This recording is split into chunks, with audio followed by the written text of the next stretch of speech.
Hello, నమస్తే అందరికీ. ఈ వీడియోలో వచ్చేసి కాకరకాయ ఫ్రై నా స్టైల్లో అస్సలు చేదు లేకుండా ఎలా చేసుకోవాలో చూసేద్దాం.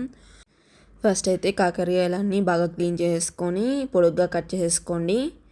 సో డీప్ ఫ్రైకి కావాల్సినంత ఆయిల్ తీసేసుకొని ఆయిల్ వేడయ్యాక మనం కట్ చేసుకున్న కాకరకాయ ముక్కలు వేసేసుకొని బాగా ఫ్రై చేసేసుకోండి. ఇవి ఫ్రై అయ్యేలోపు కాకరకాయకి కావాల్సిన మసాలా అయితే తయారు చేసేసుకుందాం.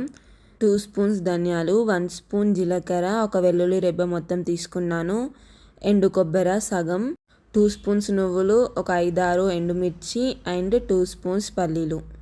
ఇవన్నీ నేను ఆల్రెడీ డ్రై రోస్ట్ చేసి తీసుకున్నాను. సో మీరు కూడా మిక్సీ వేసే ముందు ఇవన్నీ నీట్గా 1 by 1 డ్రై రోస్ట్ చేసేసుకోండి.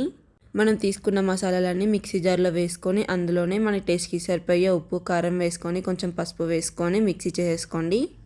కాకరకాయలు బాగా ఫ్రై అయ్యేంత వరకు ఉంచేసి తీసి పక్కన పెట్టేసుకోండి.